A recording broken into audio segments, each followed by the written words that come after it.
గుంటూరులో 11 మంది పోలీసుల్ని సస్పెండ్ చేయటం అనేది మనం చూస్తే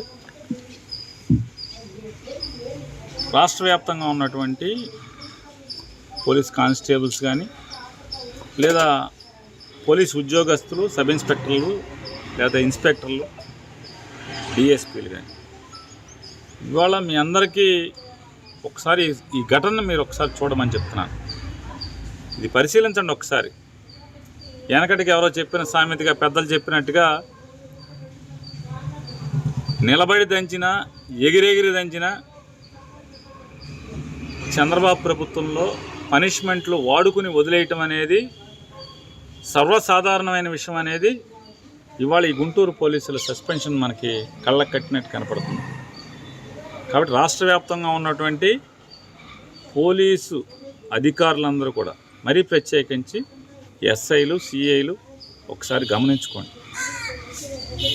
చంద్రబాబు అనే ఆయన వాడుకుని తన అవసరం తనకు లబ్ధి చేకూరాలి అనుకుంటే ఎవరినైనా ఎరేస్తాడు, ఎవరినైనా బలి చేస్తాడు.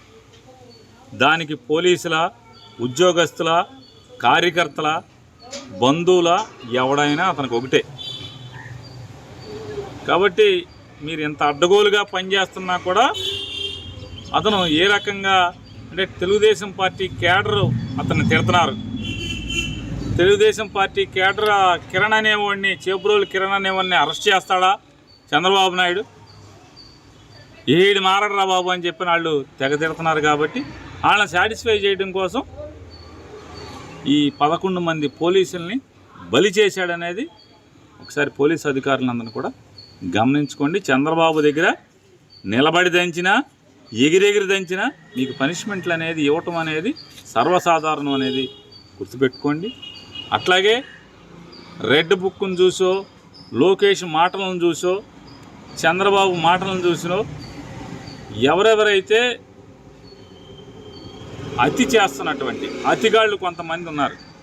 అసభ్యంగా వీడియోలు పెడతాం, అసభ్యంగా ఉండటం, లేదా దొంగ కేసులు పెట్టడం, వైఎస్ఆర్ కాంగ్రెస్ పార్టీ కార్యకర్తలని వేధించటం, కొడటం, తిడటం, ఇట్లాంటివి చేసేటువంటి కూటమి కార్యకర్తలు కూడా కాస్త జాగ్రత్త పడండి. ఈ తండ్రి కొడుకులను నమ్ముకుంటే, పవన్ కళ్యాణ్ నమ్ముకుంటే మీకేం గతి అవుద్దు అనేది మనకు పెద్దగా అర్థం కావాల్సిన పని లేదు. ఈ పోలీసులను చూస్తున్నాం కదా. కాబట్టి మీరు హుందాగా ప్రవర్తించండి. కూటమి కార్యకర్తలు మీరు హుందాతనం మర్చిపోయి వీళ్ళని చూసుకుని ఈ ఎర్ర పుస్తకం రైటర్ని చూసుకున్నాం, లేదా ఎర్ర పుస్తకం రచయిత తండ్రిని చూసుకున్నాం, లేదా అడ్రస్ దొరకని పవన్ కళ్యాణ్ని చూసుకున్నాం మీరు కనుక రెచ్చిపోతే తిప్పలు తప్పు అనేది గుర్తుపెట్టుకుని సాధారణంగా పనిచేయండి. మీ పార్టీకి మీరు పనిచేయండి, మీ జెండా మీరు పోయండి, కష్టపడండి, చెమటోటి పని చేయండి. కానీ మీకే విలువ లేదు. మీకు ఎవడెవడో అసలు మామూలుగా మీకు పట్టించుకునే దిక్కులేని పరిస్థితిలో ఇవాళ కార్యకర్తలు, కూటమి కార్యకర్తలు అందరూ బాధపడుతున్నారు, ఏడుస్తున్నారు. ఎవడ పని ఎమ్మెల్యేలు దోచుకునే పనిలో ఎమ్మెల్యేలు ఉన్నారు, అలాగే మంత్రులు దోచుకునే పనిలో మంత్రులు ఉన్నారు, తండ్రి కొడుకులు దత్తపుత్రుడు దోచుకునే పనిలో వాళ్ళు ఉన్నారు. ఎవడ దోపిడీ ఆడితే తప్పితే జెండా మోసిన కార్యకర్తలు ఏంటనేది వాళ్ళకి పట్టించుకునేటువంటి తీరిక లేదు, పట్టించుకునేటువంటి మనసు లేదు. కాబట్టి కాస్త నేల మీద ఉంటే బెటర్. ఎగిరెగిరి పడి లేదా నేల మీద కాకుండా ఆకాశంలో నడమంత్రపు సిరితో మీరు కనుక ప్రవర్తిస్తే ఖచ్చితంగా తిప్పలు తప్పు అనేది కూడా గుర్తుంచుకోమని చెప్పని ప్రేమపూర్వకంగా చెప్తున్నాను.